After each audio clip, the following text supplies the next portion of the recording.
d'Auxerre qui doit absolument rester au contact dans ces 6 premières places. Et puis Monaco qui est un petit peu à l'arrêt type et qui va devoir un petit peu se relancer. Hein.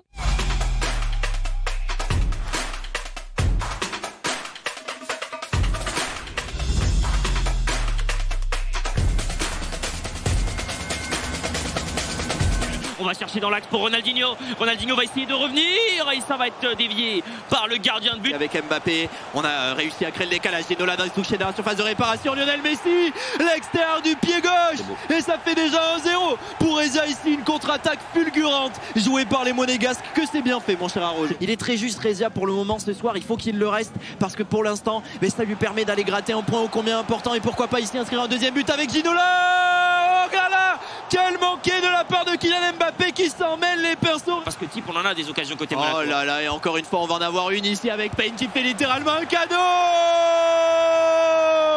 Ginola qui peut finir cette frappe du pied gauche à nouveau, à l'instar de Lionel Messi, et ça fait maintenant 2-0 pour les Monégasques. Mais clairement, on aurait eu peut-être besoin d'un 3-0 déjà dans cette journée, au minimum un 2-1, et là, vraiment, toute la pression va être sur les épaules de Déchet. Il les emmène, du coup, il laisse beaucoup de place dans l'axe, mais il y va jamais, Payne. Et là, attention à Ginola qui va essayer de revenir dans l'axe. Malheureusement, ça ne passera pas, mais il y a vraiment quelque chose à faire au milieu de terrain sur les phases de transition. Avec Ronaldinho Gaucho, Ginola qui va essayer de lui redonner, ça c'est bien fait de la part de Payne, ici la petite passe. On n'a pas la réussite ici avec Ronaldinho qui a de l'espace, il va pouvoir courir, allez Ronaldinho, au bout ici il y a Kimpembe qui va pouvoir le gêner. Oh là là, mais on n'a pas la réussite jusqu'au bout. Lionel Messi qui ne va pas pousser ce ballon au fond des filets. C'était le bon pic pour les Monégasques et on va repartir avec Ginola qui va se faire justice. Non, timing rouge pour le Monégasque qui n'arrive pas à finir. Il va être intéressant pour Rezia de revoir ce match parce qu'effectivement il prend les points, il fait l'essentiel et ça Rezia peut en être fier parce que pour la deuxième fois de cette saison il va pouvoir permettre à Monaco de partir avec un point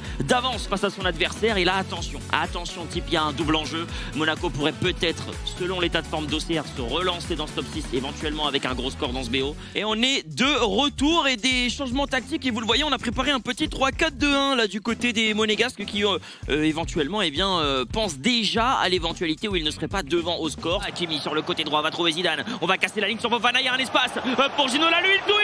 Et heureusement que ce timing est rouge. Attention type, première alerte. Attention à Messi qui va trouver Sanchez, Renato et l'ancien joueur de Benfica qui va servir Ginola. C'est magnifique de la part d'ADRX et le natif d'Outre-mer qui fait la différence dans ces 20 derniers mètres. Type, c'est parfaitement exécuté, ça se sentait. Je ne pense pas qu'on aura plus à négocier. C'est la mi-temps type et une avance légère mais certes concrète du côté des Monégasques qui pour l'instant font la bonne opération. Ils mènent à 1-0 à la mi-temps. Messi qui va se donner un petit peu d'angle pied gauche, ça ne passera pas. Fofana prend son temps, on revient sur Zidane, on retrouve Messi et encore une intervention. Goal! Et l'Auxerrois qui redonne espoir à tout un club. Avec Hakimi qui revient, on va trouver Mbappé, ça va très vite avec Renato qui trouve Ronaldinho Gaucho et qui vient littéralement éteindre les espoirs auxerrois à peine 5 minutes plus tard. La mentalité ADRX, le joueur est extrêmement incisif, la passe appuyée. Hakimi va essayer de casser la ligne, attention à Zidane qui part dans la profondeur. Zinedine Zidane. Ici le petit jeu en triangle avec Kylian Mbappé, Zidane, Mbappé qui va rentrer dans la surface de réparation. Oh, la frappe extérieure du pied qui était partie, mais encore une fois Zidane qui n'arrive pas à faire la différence. Ginola qui va essayer de casser la ligne, voilà qui est fait sur Zinedine Zidane. On trouve Ronaldinho, mais comment le Brésilien ne marque pas? Comment? Dites-moi s'il vous plaît, c'est pas possible. On va gagner du temps, il faut revenir côté Monaco. Et c'est un penalty. Et maintenant la réalité du terrain, parce que le terrain est théâtre des vérités, c'est qu'il y a un penalty. Ah, la crucifiée pour Déchet. Je crois que t'as tout dit, il va falloir essayer d'arrêter ce penalty. Attention. ADRX, excès de zèle. Et la victoire pour les Monégasques. ADRX s'est fait peur, mais ADRX a géré. Et le 2-0, combien important est pour les Monégasques. C'est terrible, on avait presque envie pour l'histoire que l'Auxerrois revienne. Mais la réalité du terrain, elle est là. L'AS Monaco va s'imposer 2-1 type pour ces joueurs-là. Déchet qui est tombé sur un très grand ADRX. Lui aussi a été un grand déchet.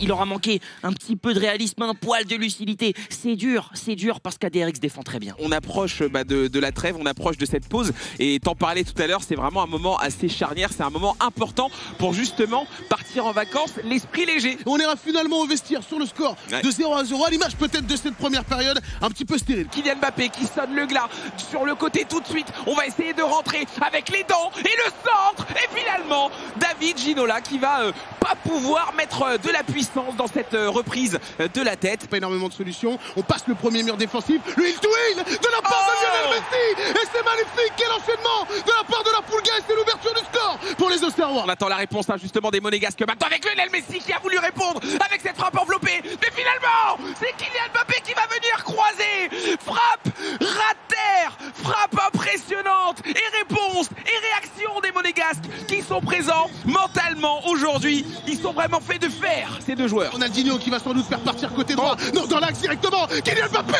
qui va toucher ce ballon mais ce ne sera pas suffisant, Sergio Ramos était juste derrière et on peut souffler côté Monaco. Kylian Mbappé qui va venir défier ici Nuno Tavares, la puissance de Nuno Tavares qui ne va pas suffire, Messi, le hit sans contrôle, le hit sans contrôle, des gestes comme on n'en voit jamais dans la réalité, incroyable, les Monégasques aujourd'hui sont plus qu'inspirés, ils sont dans la zone. Ils sont complètement dans la zone, quel hill to hill qui est passé il me semble en plus en petit pont sur le défenseur.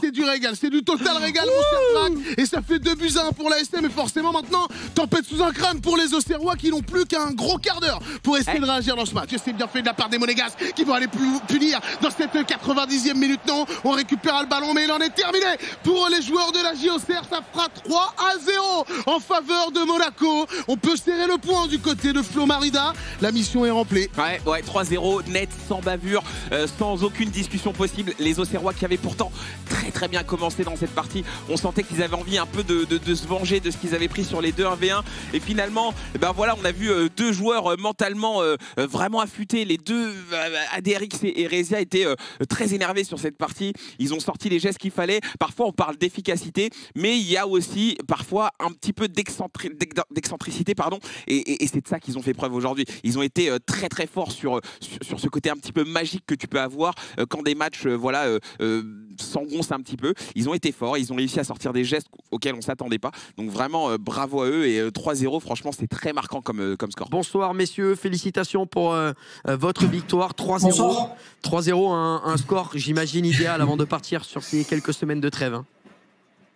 Ouais, franchement ça fait plaisir hein, le 3-0. La semaine dernière on n'était pas trop bien, on avait perdu notre match que ce soit en 20 et 2v2. Là on est revenu avec de bonnes intentions, la niaque et le mental surtout qui nous a fait progresser et puis voilà, aujourd'hui on est là à Auxerre avec les 3 points et puis ça fait vraiment plaisir hein. Adé, quand vous gagnez c'est toi qui parles, quand vous perdez c'est Rezia qui va au charbon. Non, justement, en fait, on donne les casques parce qu'en fait, on n'a pas le haut-parleur, simplement. En tout cas, vous êtes plutôt bien là où vous êtes. Hein. J'ai l'impression que vous êtes dans de bonnes conditions pour pouvoir jouer et pouvoir performer. C'était une équipe de la GIA ce soir qui avait la volonté. Alors voilà, je vais attendre que Rezia m'entende. Bonsoir, salut les gars, désolé. Salut Flo. Bon, ce soir, je disais, c'était une équipe de la GIA qui avait la volonté de marquer les points face à vous. Ils savaient que vous n'étiez pas en forme olympique et que vous n'étiez pas sur la meilleure des dynamiques depuis le début de la saison. Et eux, ils avaient besoin de points pour pouvoir continuer à y croire. Au-delà de la victoire et des 3 points qui vous mettent très bien, vous mettez quand même à distance une équipe. Et on sait que c'est important de venir repousser un petit peu des concurrents. Ouais, c'est ça. Tu l'as très bien dit. Hein. Ils savaient qu'on était un peu dans le fond. Le 3-0 de la semaine dernière a piqué. Eux, c'est vrai, ils ont gagné la semaine dernière, donc ils étaient beaucoup en confiance. Moi, c'est vrai, j'avoue, on a changé l'ordre. Je me rassure sur mon 1v1. Je pense que ça nous met bien. AD assure, comme d'hab, son 1 contre 1. Et du coup, on avait tout de suite l'obligation d'aller chercher le 3-0. Et c'est vrai que le 2v2, on n'avait gagné qu'un match pour l'instant.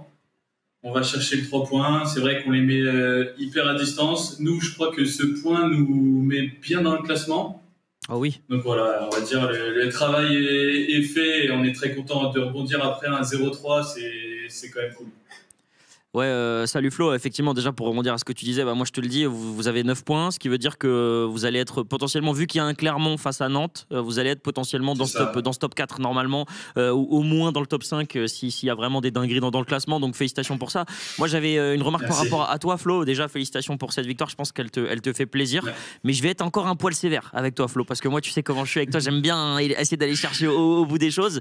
T'as été bon, t'as été en confiance, mais Payne il t'en a donné beaucoup. J'avais l'impression, je pense que tu aurais pu être plus efficace offensivement. Comment tu t'es senti? Moi j'ai trouvé que tu mettais bien la pression, que tu étais solide derrière. Comment tu t'es senti offensivement? De mon point de vue, tu pouvais mieux faire.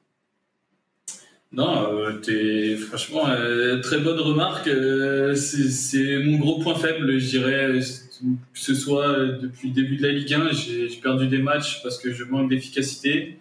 Ça s'est vu beaucoup contre Payne encore une fois. C'est vrai que je marque assez rapidement comme mes deux buts. Mais après, si j'ai trop d'occasions que je dois tuer, je joue mal le coup, je sais pas ce que je fais. Je me fais un peu peur. Donc au final, cette fois, ça passe et ça fait plaisir. Mais c'est vrai que je dois nettement retrouver cette lucidité offensive devant les cages. Bon, je te souhaite, ça va revenir, Flo.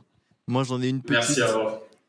Flo, c'est pas Salut, que j'espère que tu vas bien, c'est pas que je t'aime pas, mais je veux la prendre à AD. En tout cas, félicitations pour la victoire. Merci, Tip, merci. C'est Tip, il faut le dire. Allô. Ouais, allô AD, j'espère que tu vas bien, félicitations pour la victoire. AD, je voulais te cuisiner. Il faut qu'on parle.